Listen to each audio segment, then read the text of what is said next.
నమస్తే ప్రజలరా, నేను మీ డీజే. వెల్కమ్ టు డీజే ఆంధ్రపురుడు. ఈ రోజుటి ముఖ్యమైన వార్తలను తెలుసుకునే ప్రయత్నం చేద్దాం. ఫ్రెండ్స్, మిమ్మల్ని ఒక క్వశ్చన్ అడుగుతాను, సమాధానం చెప్పండి. ఒక 25 lakhs కడితే ఎస్ఐ జాబ్ వస్తుందంటే మీరు ఏం చేస్తారు? దురాశ దుఃఖానికి చేటు అని ఊరికే అనలేదు పెద్దలు.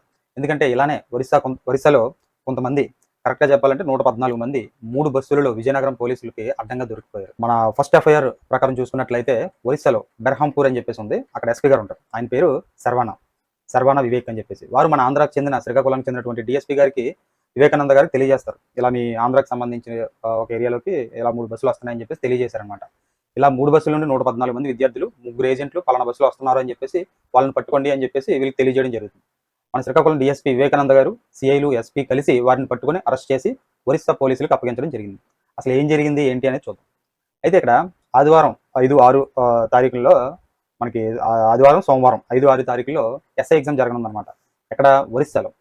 అయితే కొంతమంది దళారుల దగ్గర ఏంటంటే ఒక్కొక్కరి దగ్గర 25 lakhs బేరం ఆడుకున్నారు.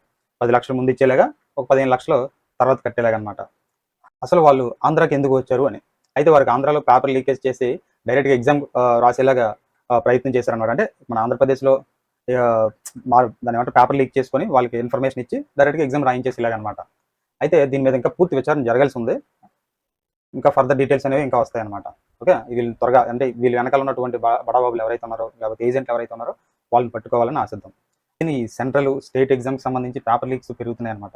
వీటి వల్ల ఆస్పిరెంట్స్ యొక్క మానసిక స్థైర్యం తగ్గిపోద్ది. వాళ్ళ విలువైన కాలం కూడా కోల్పోతారనమాట. దీని మీద ఏమంటారు అనేది కింద కామెంట్లో తెలియజేయండి. ఎస్, దీని గురించి స్పందిస్తూ మాజీ ముఖ్యమంత్రి అయినటువంటి, ఒరిస్సా ముఖ్యమంత్రి అయినటువంటి నవీన్ పట్నాయక్ గారు దీని మీద విచారం వ్యక్తం చేశారనమాట. ఇది ఆల్రెడీ 4వసారి ఇలా ఎగ్జామ్ క్యాన్సిల్ అవడం ఒరిస్సాలో. ఆల్రెడీ ఇంత ముందు ఒకసారి పేపర్ లీక్ అయింది, 2 సార్లు రద్దు అయింది. ఇప్పుడు 4వసారి ఈ ఎగ్జామ్ ఎలా పోస్ట్పోన్ అయిందని చెప్పేసి విచారణ వ్యక్తం చేశారు. ఇది ఒక సిస్టమ్ ఫెయిల్యూర్ అని కూడా ఆయన చెప్పడం జరిగిందనమాట. మానవ ప్రాణాలు కాపాడాల్సిన వీళ్ళే నేరస్తులుగా మారారు. ముఖ్యంగా మనం చూసుకున్నట్లయితే ఈ పోలీస్ సెలక్షన్లో బాగా పరిగెడుతున్నాడా, ఎగ్జామ్ బాగా రాస్తున్నారా, ఇదే చూస్తున్నారు తప్ప వాళ్ళకి వాల్యూస్, నైతిక విలువలు ఉన్నాయా లేదా, నైతిక విలువలకు సంబంధించిన ఒక సబ్జెక్ట్ కూడా పెట్టాలన్నమాట. నెక్స్ట్, విజయ్కు నాయకత్వ లక్షణాలు లేవు అంటూ మద్రాస్ హైకోర్టు బదిలిచ్చిందనమాట. టీవీకి అధ్యక్షుడు విజయ్కు నాయకత్వ లక్షణాలు లేవని తెలిపిన మద్రాస్ హైకోర్టు కరూరు ఘటనపై ఆ పార్టీ తీరును తీవ్రంగా ఖండించింది. సమావేశాలపై ఆంక్షలు విధించాలని కోరిన పిటిషన్ మద్రాస్ హైకోర్టులో న్యాయమూర్తి జస్టిస్ సెంధిల్ కుమార్ ఎదుట శుక్రవారం విచారణకు వచ్చిందనమాట. విజయ్ ప్రచార వాహనాన్ని ఎందుకు స్వాధీనం చేసుకోలేదని ప్రభుత్వాన్ని న్యాయమూర్తి ప్రశ్నించారు. ప్రచార వాహనంలో ద్విచక్ర వాహనాలు చిక్కుకున్నట్లు వీడియో ఉంది. డ్రైవర్ తొంగి చూసిన వాహనాన్ని ఆపకపోవడం ఆశ్చర్యం కలిగిస్తుందన్నమాట. దీనిపై కేసు నమోదు చేయాలి. కేసు పెట్టకపోతే ప్రజలు ఎలా నమ్ముతారు? టీవీకి అధ్యక్షుడు విజయ్కు నాయకత్వ లక్షణాలు లేవు. ఘటన జరిగిన వెంటనే ఆ పార్టీ నేతలందరూ పారిపోయారు. అంటే ఘటన జరిగిన తర్వాత వేరే ఇతర పార్టీ వాళ్ళు, లేకపోతే అక్కడ ఉన్న ప్రభుత్వాలు సహాయక చర్యలు చేపట్టారు తప్ప సొంత పార్టీలు ఎలాంటి సహాయ చర్యలు చేపట్టలేదు.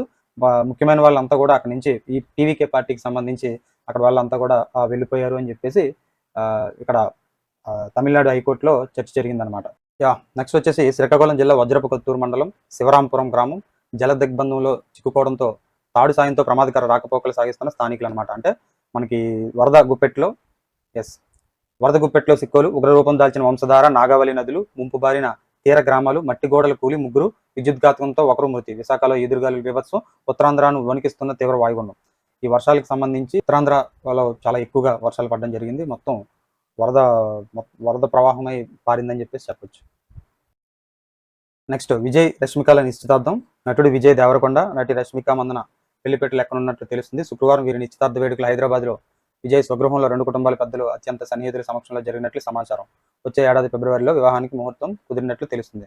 గీతా గోవిందం, డియర్ కామ్రేడ్ చిత్రాల్లో కలిసి నటించిన విజయ్, రష్మిక కొన్నేళ్లుగా ప్రేమలో ఉన్నట్లు వార్తలు వినిపిస్తున్నాయి. దీనిపై ఇద్దరు అధికారికంగా స్పందించుకున్న సామాజిక మాధ్యమాల్లో పంచుకునే పోస్టులతో పరోక్షంగా ఈ వార్తలకు బలాన్ని ఇస్తూ వచ్చారు. ప్రస్తుతం వీరిద్దరూ రాహుల్ సంకృత్యాన్ దర్శకత్వంలో ఒక చిత్రంలో నటిస్తున్నారన్నమాట. నెక్స్ట్, మన ఉత్పత్తులను ప్రమోట్ చేసుకుందాం. గాంధీ సంతతిలో ముఖ్యమంత్రి చంద్రబాబు, గాంధీజీ స్ఫూర్తితో ఖాదీ సంతలు మాధవ్. ప్రధాని మోదీ మన మూలాలు మర్చిపోకుండా భవిష్యత్తును దృష్టిలో పెట్టుకుని విధానాలు రూపొందిస్తున్నారు. మేక్ ఇన్ ఇండియా, ఆత్మనిర్భర్ భారత్లో మనం అనేక రంగాల్లో స్వయం సమృద్ధి సాధించాం అని ముఖ్యమంత్రి చంద్రబాబు అన్నారు. గాంధీ జయంతి సందర్భంగా ఆత్మనిర్భర్ భారత్లో అభియాన్లో భాగంగా విజయవాడలో ఏర్పాటు చేసిన ఖాదీ సంతను గురువారం చంద్రబాబు, మంత్రి కొల్లు రవీంద్ర, భాజపా రాష్ట్ర అధ్యక్షుడు మాధవ్, బ్యాడ్మింటన్ క్రీడాకారులు సింధు సందర్శించారనమాట. ఇప్పుడు సింధుకి అగ్గిపెట్టెలో దాన్ని బహుకరించడం జరిగిందనమాట. ఎవరికి? టీవీ సింధుకి. నెక్స్ట్ మనకు వచ్చేసి ఫిబ్రవరి 23 నుంచి ఇంటర్మీడియట్ పబ్లిక్ పరీక్ష షెడ్యూల్ను ఆంధ్రప్రదేశ్ ఇంటర్మీడియట్ విద్యా మండలి కార్యదర్శి నారాయణ్ భరత్ గుప్తా శుక్రవారం విడుదల చేశారనమాట. మనకి ఫిబ్రవరి 23ని స్టార్ట్ అయ్యి మార్చి 24తో ముగియనున్నాయన్నమాట. ఇది ఇంటర్మీడియట్ పరీక్షలు, ఇది పరీక్షల సమయం. నెక్స్ట్ వచ్చేసి కారుణ్య నియామకం హక్కు కాదు, ఉద్యోగి చనిపోయి ఏళ్ల గడిచాక అనుమతించలేం. సింగిల్ జడ్జి తీర్పును రద్దు చేసిన హైకోర్టు ధర్మాసనం. 10 ఏళ్ల తర్వాత దరఖాస్తు చేయడంపై ధర్మాసనం అభ్యంతరం. కారుణ్య నియామకాన్ని హక్కుగా డిమాండ్ చేయలేరని, దానికి అర్హత ఉండాలని హైకోర్టు స్పష్టం చేసింది. ఉద్యోగి కన్ను మూసినప్పుడు, శాశ్వత అంగవైకల్యం బారిన పడి ఆదాయం ఆకస్మికంగా నిలిచిపోయినప్పుడు కుటుంబం ఆర్థిక ఇబ్బందులు ఎదుర్కోకూడదనే ఉద్దేశంతో ఈ కారుణ్య నియామక పథకాన్ని తీసుకొచ్చారని గుర్తు చేసిందనమాట. అసలు ఏంటి నేపథ్యం చూసినట్లయితే మనకి 1999లో తండ్రి చనిపోతే 2009లో కారుణ్య నియామకానికి ఒక వ్యక్తి దరఖాస్తు చేయడాన్ని, ఆ అభ్యర్థనను తిరస్కరిస్తూ అధికారులు 2009లో ఇచ్చిన ఉత్తర్వులను 2017లో హైకోర్టు సవాల్ చేయడాన్ని ధర్మాసనం తప్పుపట్టిందనమాట. ఎప్పుడో 1999లో చనిపోతే కారుణ్య నియామకం ఇవ్వాలని చెప్పేసి 2009లో అప్పీల్ చేసుకోవడాన్ని హైకోర్టు తప్పుపట్టింది. ఇది ఎందుకు ఎక్కడ జరిగిందంటే చిత్తూరు జిల్లా గ్రామ పరిపాలనాధికారి విఏఓగా పనిచేస్తున్న రాజేంద్ర పిల్లే 1999లో కన్నుమూశారనమాట. అది నెక్స్ట్ అమరావతికి సంబంధించి 112 కోట్లతో 6 వరుసల వంతెన అమరావతికి అనుసంధానించే మార్గంలో ఉన్న ట్రాక్ పై నిర్మాణానికి రైల్వే శాఖ ఆమోదం తెలిపిందనమాట. కోల్కతా చెన్నై జాతీయ రహదారి నుంచి రాజధాని అమరావతికి అనుసంధానించే E13 రోడ్లో ఉన్న రైల్వే ట్రాక్ పై 6 వరుసల వంతెన నిర్మాణానికి రైల్వే శాఖ ఆమోదం తెలిపింది. దీనికి 112 కోట్లు ఖర్చు అవుతుందని అంచనా. ఇదంతా రైల్వే శాఖ వెచ్చించనుంది. E13 రహదారి రాజధాని నుంచి వచ్చి మంగళగిరి వద్ద డీజీపీ కార్యాలయం సమీపంలో కోల్కతా చెన్నై జాతీయ రహదారి 16తో కలుస్తుంది. E13 రోడ్లో కృష్ణా కెనాల్, మంగళగిరి రైల్వే స్టేషన్ల మధ్య హౌరా చెన్నై ప్రధాన రైల్వే లైన్ ఉంది. ఇక్కడ తొలుత 4 వరుసల వంతెన నిర్మించాలని రైల్వే శాఖ భావించింది. బట్ ఇప్పుడు 6 వరుసల వంతెన నిర్మించనున్నారు అన్నమాట. దీనికి ఆల్రెడీ రైల్వే శాఖ ఆమోదం తెలిపింది. జగన్ పాలనలో రోజుకో నిరుద్యోగి ఆత్మహత్య. 4 ఏళ్లలో ఏపీలో 1552 మంది బాలమరణం పొందారు. 2019 నాటికి 16వ స్థానంలో ఉంటే 2023లో 10వ స్థానానికి రాష్ట్రం. ప్రతి 100 ఆత్మహత్యలో నలుగురు నిరుద్యోగులే. ఆంధ్రప్రదేశ్లో సగటున రోజుకో నిరుద్యోగి బాలమరణానికి పాల్పడ్డారు. అయితే 2020 నుంచి 23 మధ్య 4 ఏళ్లలో మొత్తం 1552 మంది నిరుద్యోగులు ఆత్మహత్యలు చేసుకున్నారు. వీరు బలవంతపు చావుల అంశంలో 2019 నాటికి దేశంలో 16వ స్థానంలో ఉన్న ఆంధ్రప్రదేశ్ 2023 నాటికి 10వ స్థానానికి ఎగబాకిందనమాట. అయితే అంతేకాదు, ఆయన హయాంలో ఆత్మహత్యలు చేసుకున్న ప్రతి 100 మందిలో నలుగురు నిరుద్యోగులే. 2020-23 మధ్య రాష్ట్రంలో మొత్తం 32,699 మంది బాల మరణాలకు పాల్పడగా అందులో 1552 మంది నిరుద్యోగులే. కేంద్ర హోంమంత్రిత్వ శాఖ తాజాగా విడుదల చేసిన ప్రమాద మరణాలు ఆత్మహత్యల సమాచార నివేదిక 2023లో ఈ వివరాలు వెల్లడించింది. వైకాపా హయాంలో రాష్ట్రంలో నిరుద్యోగుల ఆత్మహత్యలు ఏ స్థాయిలో కొనసాగాయో చెప్పేందుకు ఈ గణాంకాలే తర్కం. అప్పట్లో ఏటా జాబ్ క్యాలెండర్ విడుదల చేస్తామని చెప్పి సకాలంలో ఇవ్వలేదు. పోలీస్ కానిస్టేబుల్, డిఎస్సి నియామక ప్రక్రియలు కూడా ముందుకు తీసుకెళ్లలేదు. ఈ పోస్టుల భర్తీ కోసం ఎదురు చూసి గత్యంతరం లేని పరిస్థితుల్లో కొందరు ఆత్మహత్య చేసుకున్నారు. మరోవైపు ఉన్న పరిశ్రమలను తరిమేశారు, కొత్త పెట్టుబడులు రానివ్వకుండా అడ్డుకున్నారు. దీంతో అటు ప్రభుత్వ, ప్రైవేట్ రంగాల్లోనూ ఉపాధి ఉద్యోగాలు దక్కక భవిష్యత్తుపై భరోసా చిక్కక అనేక మంది ప్రాణాలు తీసుకున్నారు అంటూ చెప్పుకొచ్చారనమాట. నాడు జాతీయ భద్రతా కమాండో నేడు గంజాయి స్మగ్లర్గా మారారన్నమాట. ముంబై ఉగ్రదాడులు 26/11 మారణ హోమంలో ఉగ్రవాదులకు వ్యతిరేకంగా పోరాడిన ఎన్ఎస్జీ కమాండో డ్రగ్స్ దందా నడుపుతూ ఇటీవల అరెస్టు కావడం కలకరం రేపుతుంది. తెలంగాణ, ఒడిశాల నుంచి 200 కేజీల గంజాయి రాజస్థాన్కి స్మగ్లింగ్ చేస్తూ దొరికిపోయాడు. రాజస్థాన్కు చెందిన బజరంగ్ సింగ్ బీఎస్ఎఫ్లో పనిచేశాక 7 ఏళ్ల పాటు నేషనల్ సెక్యూరిటీ కమాండోగా విధులు నిర్వర్తించాడు. బొంబాయిలో వలస పేలుళ్లకు పాల్పడిన లష్కరే తోయిబాకు వ్యతిరేకంగా చేపట్టిన ఆపరేషన్లో బజరంగ్ కూడా పాల్గొన్నాడు.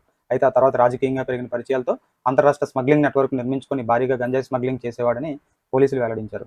బజరంగ్కు ఉన్న ఒక ప్రత్యేక అలవాటు ఏంటంటే తన వెంట వంటవాన్ని తీసుకెళ్లేవాడంట. ఆ వంటవాన్ని ట్రాక్ చేయడం ద్వారా ఇతన్ని పట్టుకోవడం జరిగింది.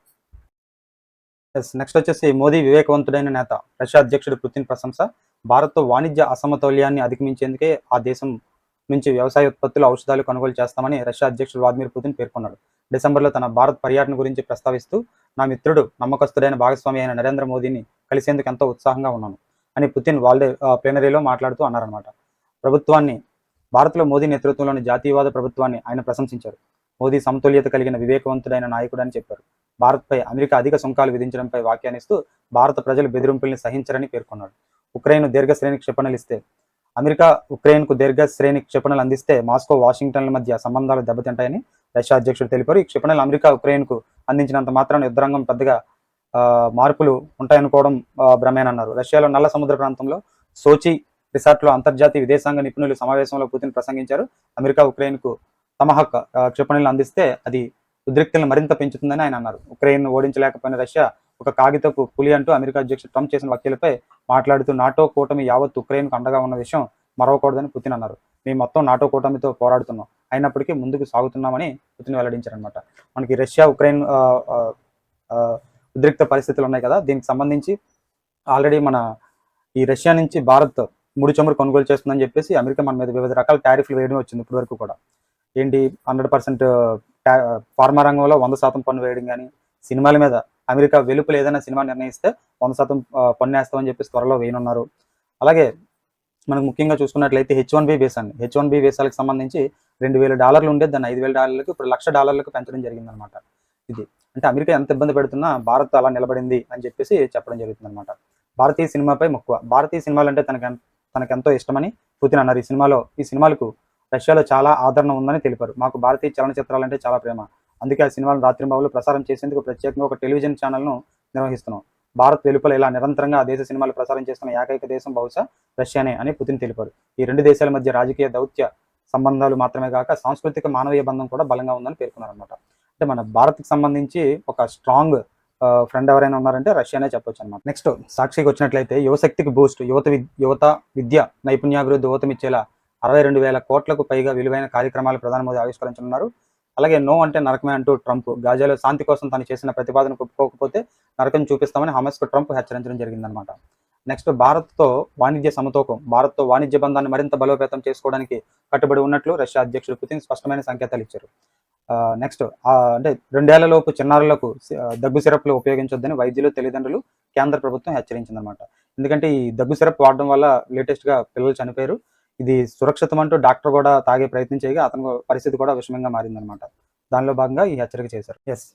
నకిలీ మద్యం మాఫియా తంబెల్లిపల్లి సాక్షిగా అంతర్జాతీయ మాఫియాను తలపించిన నకిలీ మద్యం తయారీ రాకెట్, మూలకల చెరువులో కళ్ళు చెదిరేలా ఉన్న ప్లాంట్ గుట్టురెట్టు, ఊరూరు ఇప్పటికే బెల్ట్ షాపులు. ఇది చాలదన్నట్లు ప్రభుత్వ పెద్దల దన్నుతో ఏకంగా నకిలీ మద్యం తయారీ, ప్రజల ప్రాణాలతో చెలగాటమాడుతున్న కూటమి నేతలు, పెద్ద పెద్ద డ్రమ్ములు, యంత్రాలు, మోటార్లు, నకిలీ లిక్కర్ పట్టుబడడమే ఇందుకు నిదర్శనం. 48 క్యాన్లలో నకిలీ మద్యం, 15,024 బాటిల్ స్వాధీనం, 30 క్యాన్లలో స్పిరిట్ గుర్తింపు, మరో 10,000కు పైగా ఖాళీ బాటిల్ మూతల స్వాధీనం, ఫ్లేవర్ రసాయనాలు, వివిధ రకాల కెమికల్స్ గుర్తింపు, 7 రకాల నకిలీ బ్రాండ్లు, లేబుళ్లు పట్టివేత. ఉమ్మడి చిత్తూరు, అనంతపురం జిల్లాలకు నిత్యం సరఫరా. తంబెల్లిపల్లి టీడీపీ నేత కట్టు సురేంద్రనాయుడు అరెస్టు, టీడీపీ నేత ఇంట్లో 10 బాక్సులు కేరళ మాల్ట్ మద్యం స్వాధీనం. Thamballapalle TDP in-charge Jayachandra Reddy, PA Rajesh సహా 13 మందికి పైగా కేసు.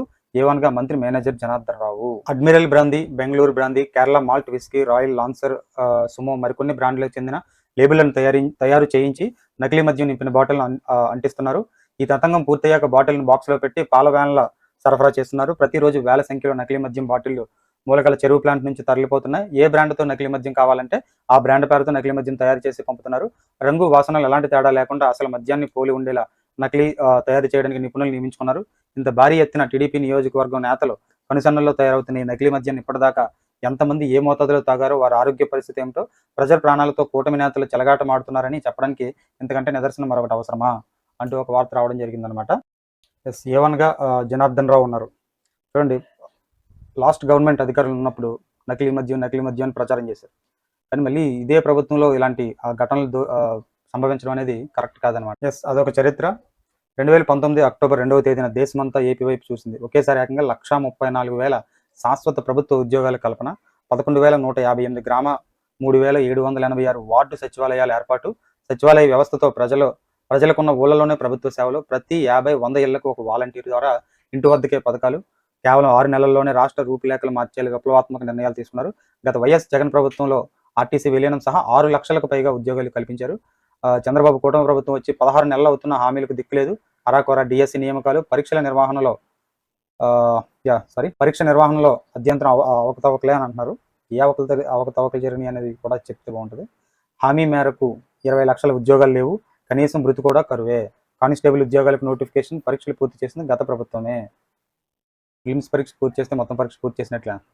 6,100 ఉద్యోగాలు తన ఘనతగా చెప్పుకుంటున్న బాబు 6,100 ఉద్యోగాలు తన ఘనతగా చెప్పుకుంటున్న బాబు గత ప్రభుత్వంలోని డిఎస్సి నోటిఫికేషన్, వాటిపై న్యాయ వివాదాలు రేకెత్తించిన కూటమి సర్కారు.